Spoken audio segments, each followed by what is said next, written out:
Olá, eu vou apresentar para vocês uma palestra de 2010 que foi apresentada por mim no Congresso Ibérico de Astrologia que ocorreu na cidade de Estoril, em Portugal. Essa palestra tratava especialmente do papel da fortuna e do espírito, da parte da fortuna e da parte do espírito.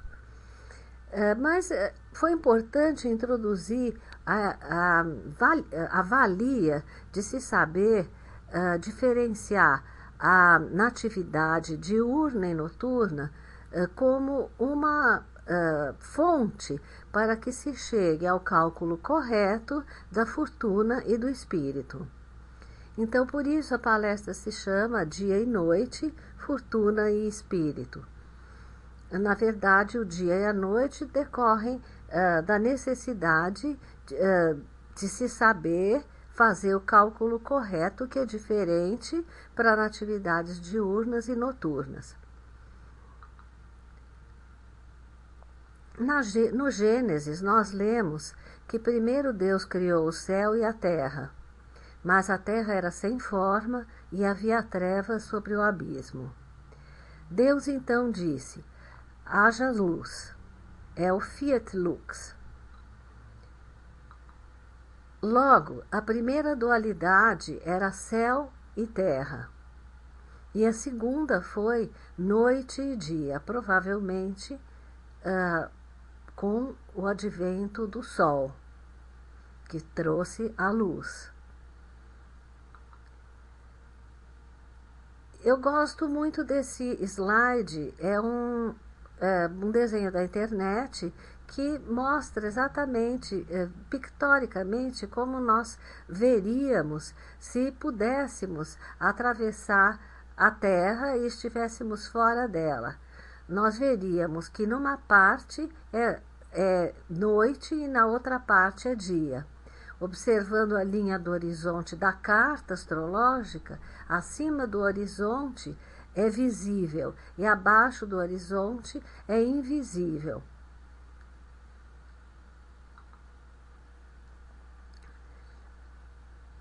Da observação da duração do dia e da noite, foram descobertas que haviam estações do ano em que a duração do dia e da noite eram iguais e outras em que eram diferentes. Por exemplo, na primavera e no outono, o tamanho do dia e da noite são aproximadamente iguais ou exatamente iguais, num determinado dia do equinócio. E nos solstícios de verão e inverno, os dias e noites têm duração diferentes. Outra coisa foi a noção de espacialidade, os pontos cardeais e orientação no espaço. O leste seria onde nascia o Sol e nos daria o ascendente. Onde o Sol estaria a pino, nos daria o meio do céu. Onde o Sol teria o seu ocaso, nos daria a sétima casa ou descendente, e quando ele estivesse no mais profundo e distante do nosso hemisfério, ele estaria no fundo do céu ou nadir. Entre esses dois pontos, nós construímos posteriormente casas ou locais, tá? Os mais importantes locais, porém, são aqueles relativos aos pontos cardeais, digamos, onde nasce o Sol, onde o Sol está a pino, onde ele se põe e aonde ele está absolutamente inexistente. Diante, tudo é relativo. As casas superiores representam a parte visível do céu. E as casas inferiores representam a parte invisível do céu. Outra coisa que vocês têm que ter em mente, que não custa afirmar, embora não seja o motivo dessa palestra, é que as casas angulares são fortes, a 1 e a 7, as casas a 4 e a 10, as casas sucedentes são fortes também, como a 2, a 8 e a 11, e as casas cadentes são consideradas mais fracas. Não que as coisas aí não se passem, mas elas se passam distantes do nativo. Os pontos angulares, que em latim foram chamados cardines, e em grego kentron, significam dobradiças por onde a carta toda revolve. As casas sucedentes apoiam as casas angulares, e as casas cadentes têm em si um sentido de desfazer o que foi feito e preparar para novos feitos, como a próxima casa cardial que virá.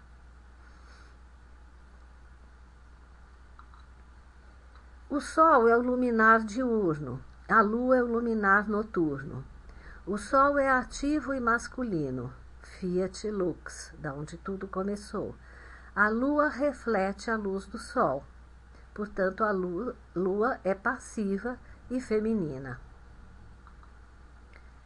Vamos falar sobre a dualidade na carta astrológica, o princípio da masculinidade e da feminilidade. Partindo do signo dos luminares, que é Câncer e Leão, veremos que de cada lado nós temos signos que se alternam, como o dia segue a noite, como o masculino segue o feminino, como o ativo segue o passivo, até o final da roda, até o final dos nossos tempos. Então, eu coloquei em cor-de-rosa os signos femininos e em azul os masculinos. Então, a partir de Câncer, nós temos um signo masculino, um feminino, um masculino, um feminino, um masculino, um feminino, e assim por diante. Se vocês quiserem começar do Sol, a mesma coisa. E se vocês quiserem fazer em sentido inverso, o mesmo vão obter.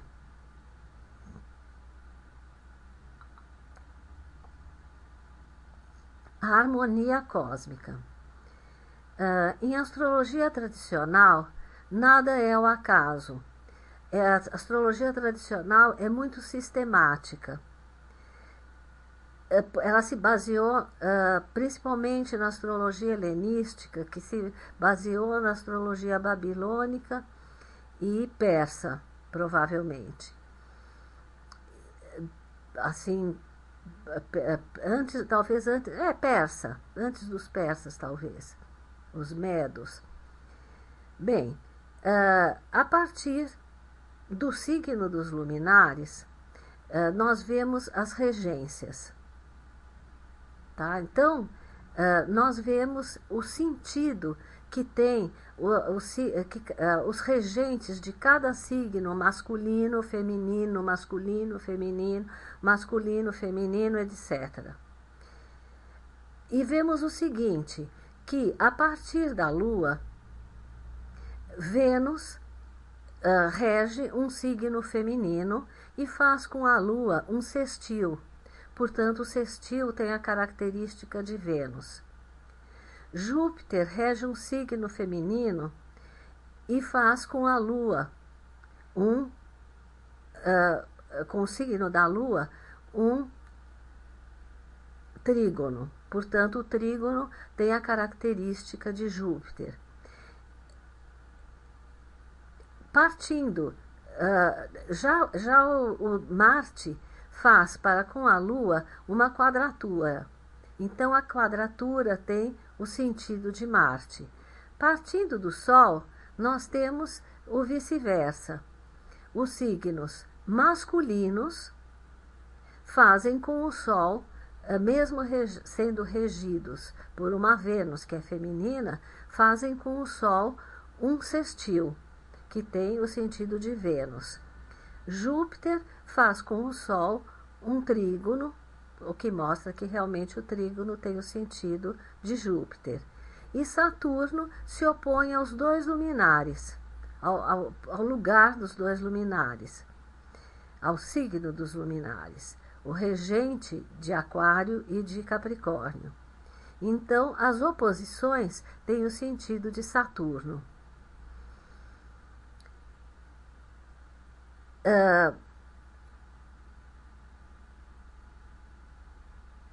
Os domicílios são diurnos ou noturnos. Vocês veem que em relação a Mercúrio, eu coloquei uma interrogação. Mercúrio é um planeta que ele não se sabe bem se ele é masculino ou se ele é feminino. Porque dependendo do signo que ele está, ele age de uma forma. Dependendo do planeta com quem ele está configurado, também ele tem uma característica mais feminina ou mais masculina. Você vê a ambiguidade dele regendo dois signos mutáveis. Você vê também que ele não é visível em relação ao luminar, e nem o Mercúrio regendo Virgem é visível para Leão. Eles estão inconjuntos, isto é, eles não se veem.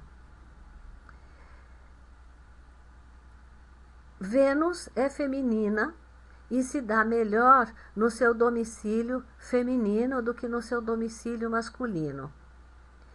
Júpiter, Marte é masculino, mas como ele é noturno, ele é uma exceção, ele se dá melhor no seu domicílio noturno. Júpiter é masculino e se dá melhor em domicílio masculino do que em domicílio feminino, Peixes.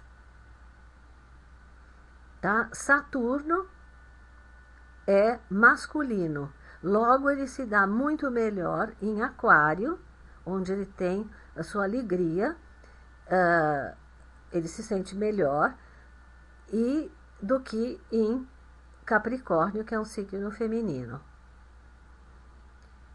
Isso eu fiz para mostrar a vocês como tudo isso é sistemático, mas não é exatamente também o nosso objetivo, nós já vamos chegar lá.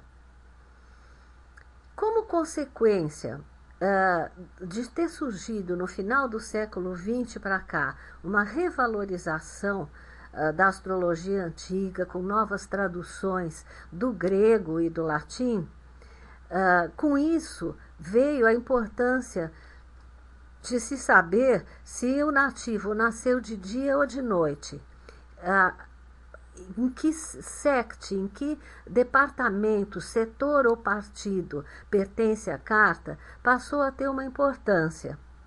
Porque os planetas femininos, como Lua e Vênus, numa carta noturna, eles funcionam, são do partido que está no poder.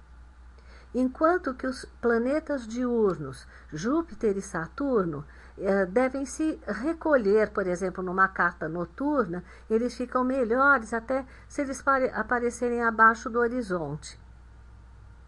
E numa carta diurna acontece justamente o contrário. Quer dizer, o Sol, numa carta diurna, o Sol brilha e é visível, é dia.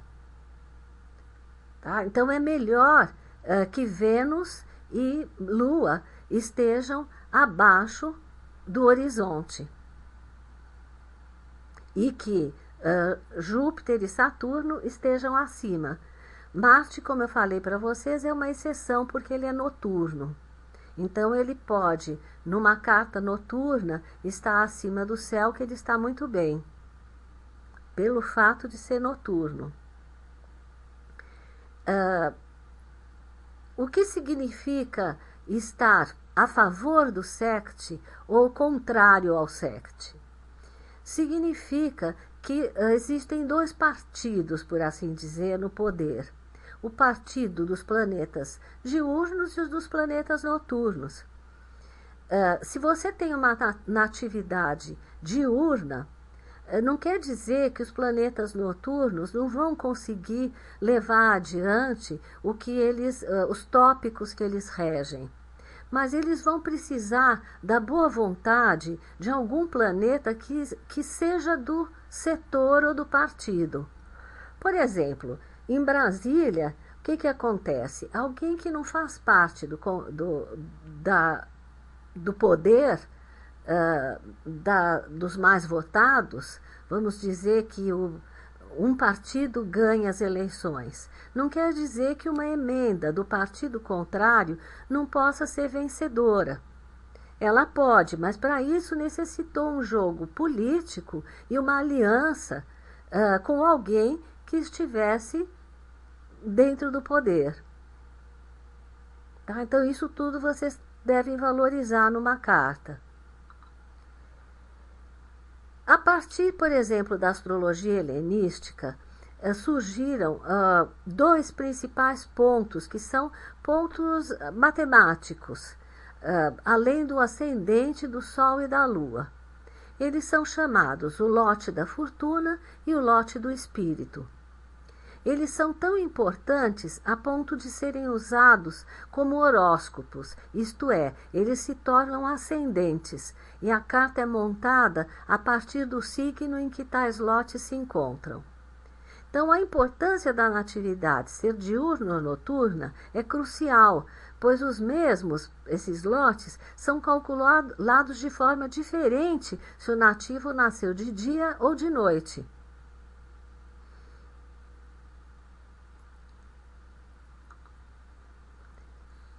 A fórmula da parte da fortuna e do espírito é a seguinte: a parte da fortuna é para natividades diurnas, ascendente mais Sol menos Lua, e para natividades noturnas, ascendente mais Lua menos Sol. Então prestem atenção, porque muitos softwares de astrologia moderna não revertem o cálculo da parte da fortuna para as natividades noturnas. Então, tanto se você nasceu de dia como de noite, eles fazem o mesmo cálculo. Resultado, a fortuna não tem sentido nenhum, não bate. Porque você interpreta a fortuna, por exemplo, como dinheiro, e realmente ela é um significador de dinheiro também, além de muitas outras coisas, e você não encontra nada naquela casa, porque de repente ela foi trocada, ela deveria estar em outro lugar. A parte do espírito para natividades diurnas é calculada ascendente mais Lua menos Sol. Tá? Se você for ver, é o mesmo cálculo da parte da fortuna para natividade noturna. Então, o que acontece com os softwares modernos? Você, em lugar de estar olhando para a parte da fortuna, se você nasceu de noite, você vai estar olhando para a parte do espírito. Então, não dá certo, porque a parte da fortuna e a parte do espírito têm significados opostos. Então, por não saber como interpretar, a parte da fortuna ficou delegada a um secundíssimo plano na astrologia moderna. A parte do espírito para a natividade noturna é ascendente mais Sol menos Lua. Vamos agora à significação disso. Primeiro, como é que a partir do ascendente é que você vai somar a sua equação. Se for Sol menos Lua, ascendente mais Sol menos Lua, quer dizer, é Sol menos Lua, o ascendente somado a isso. Sempre parte-se do ascendente na direção zodiacal. Eu estou dizendo isso porque há pessoas que dizem o contrário. Então é bom que vocês saibam que não é isso. Mesma coisa para a carta noturna, é igual para ambas. Quer dizer, o cálculo da parte muda, mas a direção não muda. É sempre calculado a partir do ascendente. Vamos agora ao significado da parte da fortuna e da parte do espírito. A parte da fortuna tem a ver com a lua, e a parte do espírito tem a ver com o sol.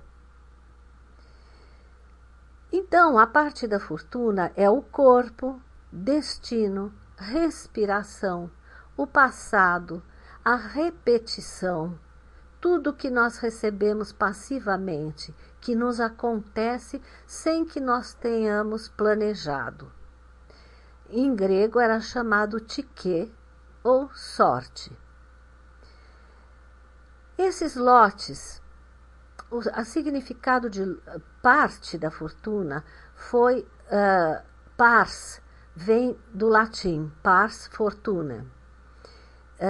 E antes era lot da fortuna. O que eram os lotes? Os lotes eram pedacinhos de pedra ou conchas que se jogava dentro de um determinado recipiente, que podia ser o elmo de um soldado. Aquilo era chacoalhado e o soldado tirava uma das pedras ou uma das conchas e podia escolher a sua posição. Tá? Daí vem a palavra lot. Então, é o que foi, a porção que te coube. É o pedaço, algo que caiu para você. Tá? Então, o que caiu para você em termos de fortuna é uma coisa inelutável. É uma coisa destinada. Pode ser muito boa, pode ser média, pode ser má. Mas você não tem responsabilidade pessoal para com aquilo. Foi o pedacinho que te caiu e você tem que desempenhar. Você é passivo diante do que vai te acontecer nesse sentido. Então, tem pessoas que jogam na loteria e ganham, por exemplo. Tem pessoas que vão num sorteio ou num bingo e têm a tendência a ganhar. Isso tem a ver puramente com a sorte. E não tem nenhuma responsabilidade pessoal. E tem aquelas que têm um azar.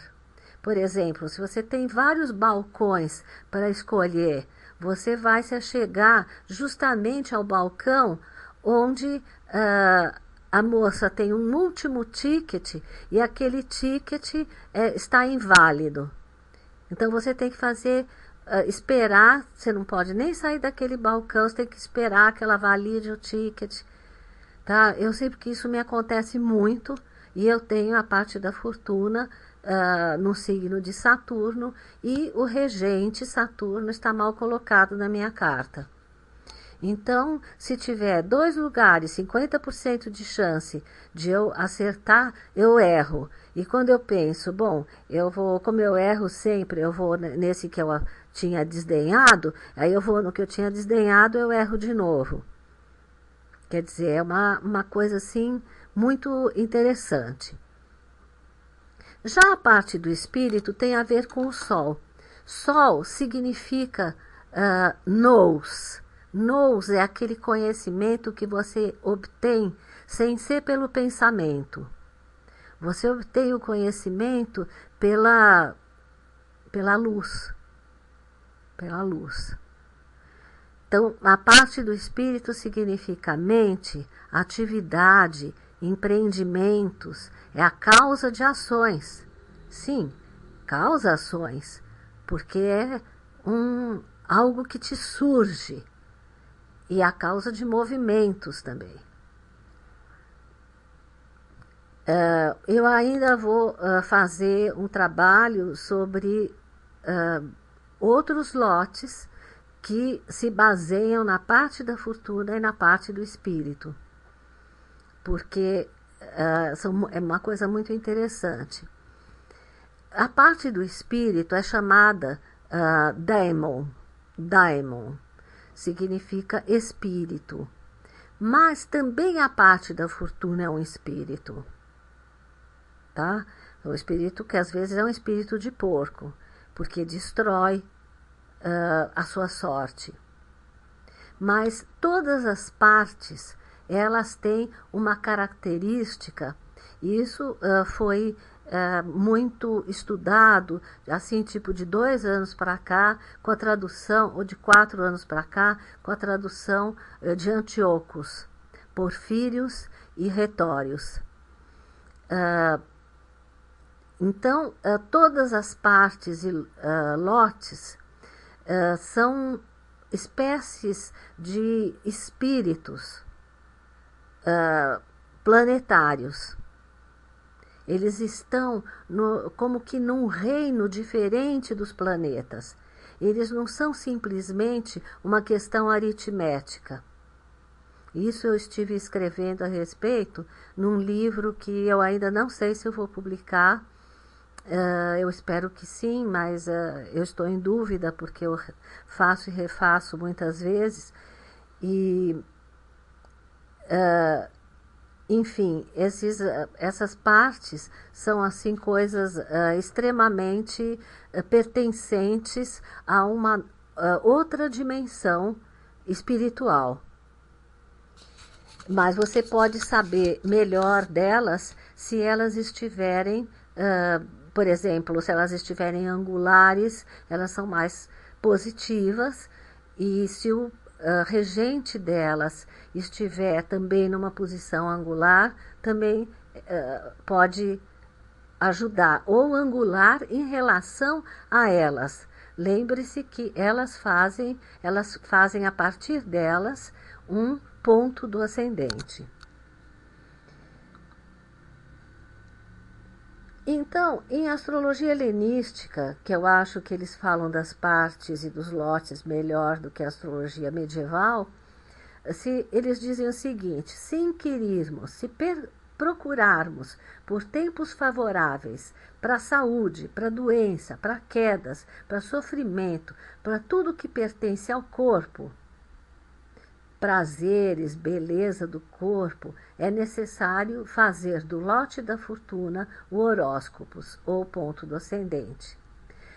Se inquirirmos sobre ação ou reputação, partiremos do lote do espírito, como um novo horóscopos, e nos pronunciaremos sobre empresas bem-sucedidas ou mal-sucedidas, através das direções a partir do lote do espírito. Tá? Então, o lote da fortuna é também chamado do lote da lua, do ascendente lunar, porque a lua tem a ver com o corpo, com a mãe, com o repetitivo, com a geração.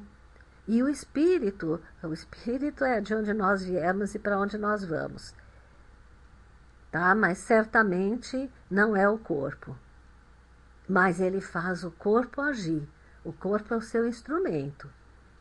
Então, por exemplo, em algumas profissões, o lote da fortuna é muito, muito importante. Por exemplo, para pessoas que vivem do corpo, tá?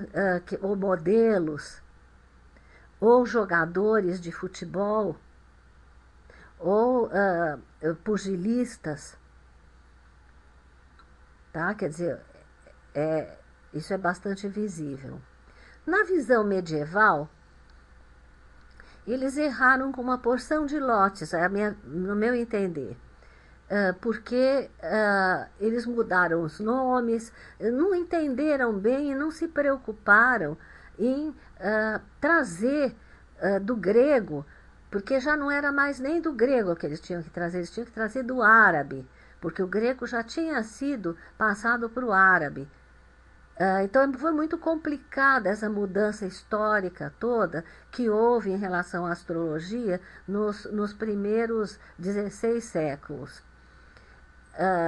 Então a visão medieval dos lotes foi assim muito perturbada, eles criaram lotes demais, às vezes sem uma conotação filosófica maior, Mas teve uma coisa que eu acho assim especialmente maravilhosa, que foi que Abu Machar, considerado o príncipe dos astrólogos, realmente uma pessoa muito talentosa, ele chamou a parte do espírito, eles sempre mudavam os nomes, a parte das coisas que virão a acontecer. Então ele chamava a pars futurorum. Ele chamava, não, ele foi traduzido, né, para o latim como a pars futurorum, a parte do futuro. E, de fato, quer dizer, se a parte da fortuna tem a ver com o passado, com o repetitivo, a parte do espírito tem a ver com o futuro e com o que pode acontecer. Por exemplo, nas crianças, a parte do espírito praticamente é inexistente, eles não têm, assim, força para fazer valer a sua vontade e ainda não descobriram o seu espírito e a sua capacidade de criar e de se movimentar e de ir em busca do quê? Daquilo que eles vieram aqui nessa terra para serem.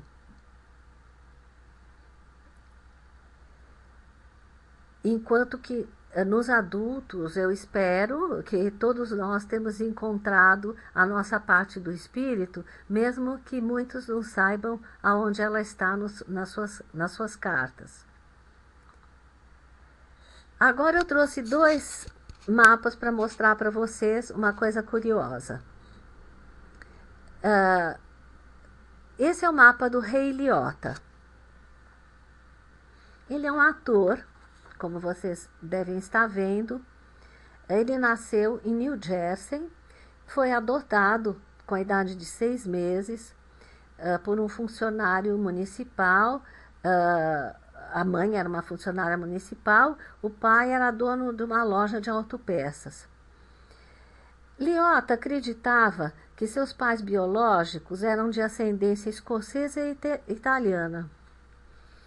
Então ele conseguiu, através da parte do espírito dele, que está na casa 10, que nós costumamos dar a casa 10 para a mãe, ele conseguiu descobrir, com a vontade dele, depois que ele já era grande, ele foi em busca da mãe biológica e teve uma desilusão, porque na verdade ela não era nem italiana e nem escocesa.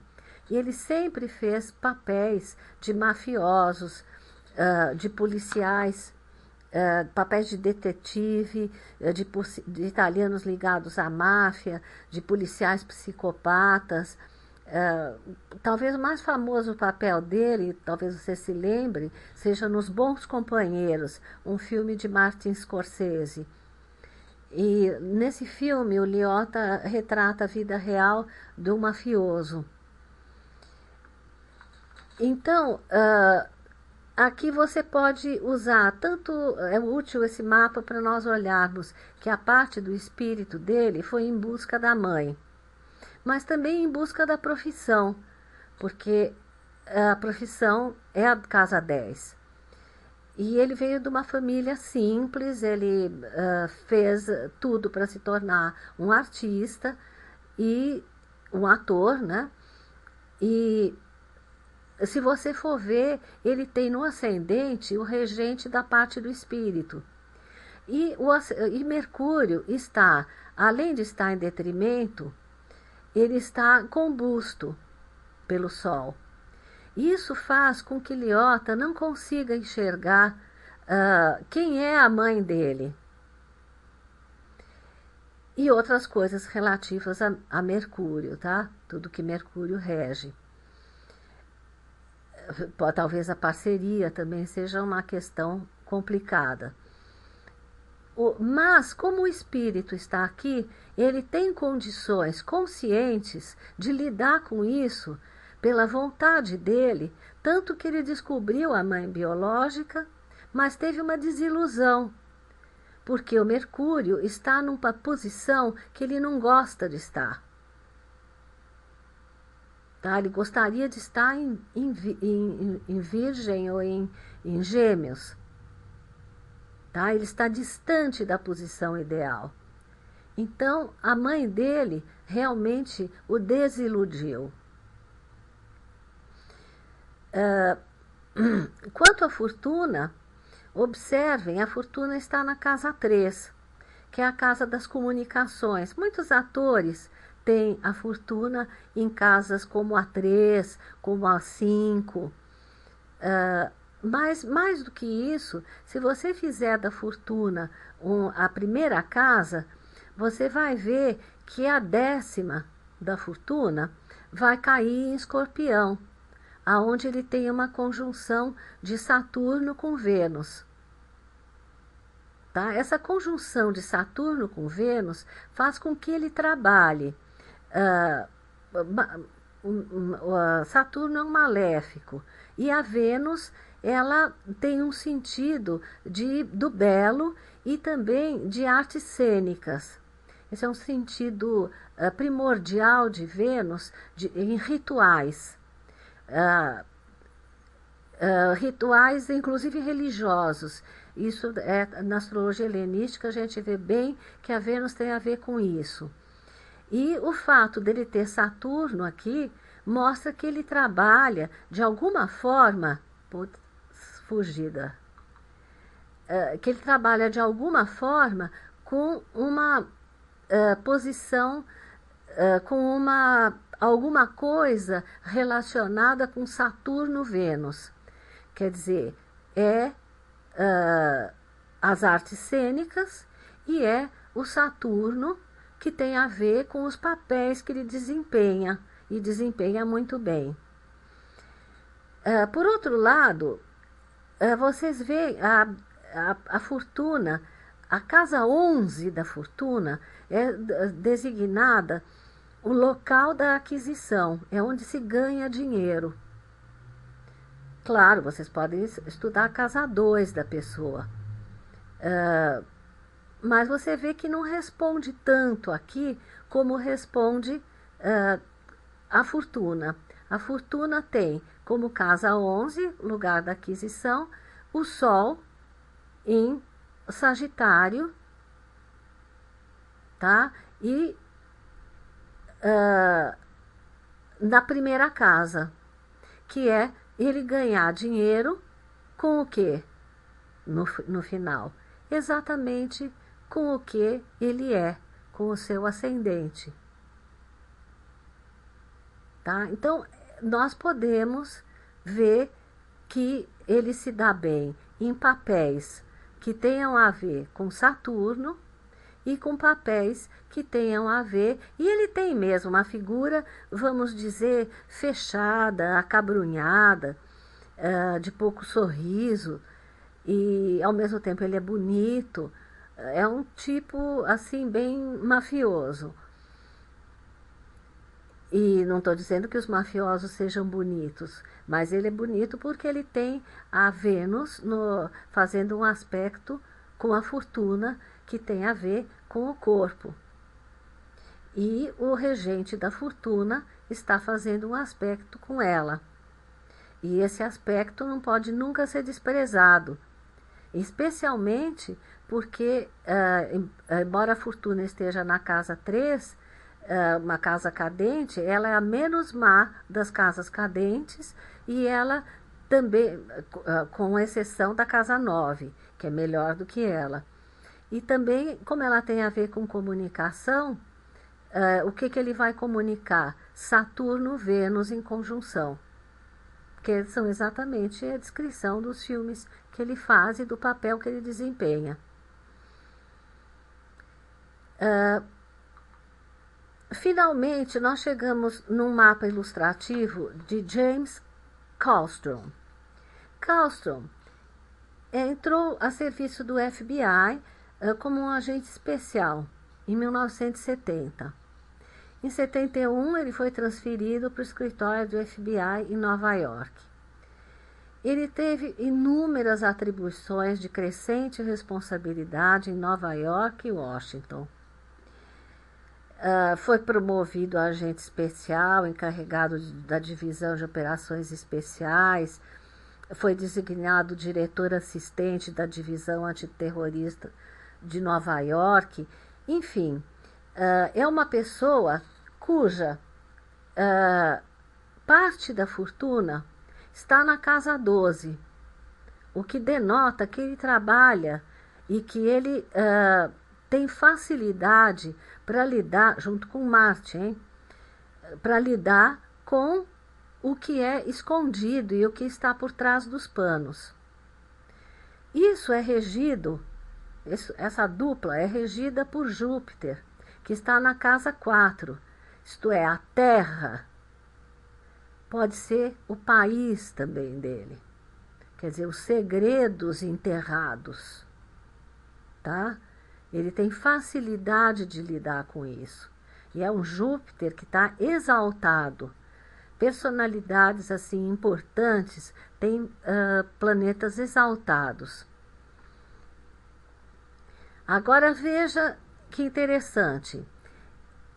É um homem que, apesar de ter um serviço como um agente secreto de marca, ele apareceu inúmeras vezes em programas de televisão nacional comentando sobre a aplicação da lei, questões de terrorismo. Ele se mostra semanalmente no Discovery Channel. E, enfim, é uma pessoa que tem uma exposição pública. Por quê? Porque o Sol está no ascendente, mas basicamente porque ele quer isso, porque o espírito está no mesmo signo que o Sol. Então ele quer aparecer. Tá? E veja que ele aparece, o regente disso é Vênus, que está na cúspide da casa 3. Ele aparece e ele se comunica através de comunicações, através da mídia. No entanto, ele não comunica nada do que tem a ver com isso, porque isso aqui fica oculto. Tá? Vocês veem que, embora Vênus tenha a sua exaltação na casa 12, ela tem a sua exaltação em peixes, ela se utiliza da posição dele como autoridade para aparecer na mídia. Mas o que ela vai falar é sobre ele. Entendeu? Ela não vai falar, porque ela rege mesmo, é o Sol. Então imagine se ela vai falar das coisas ocultas. Então assim ficam todos contentes, a parte da fortuna dele e a parte do espírito. Bom, minha gente, eu espero ter conseguido dar uma abertura para essa questão da parte da fortuna e da parte do espírito e de por que elas têm que ser revertidas nas cartas noturnas. Tá? Terminando por aqui, agradeço a vocês terem me escutado até agora e um grande abraço a todos.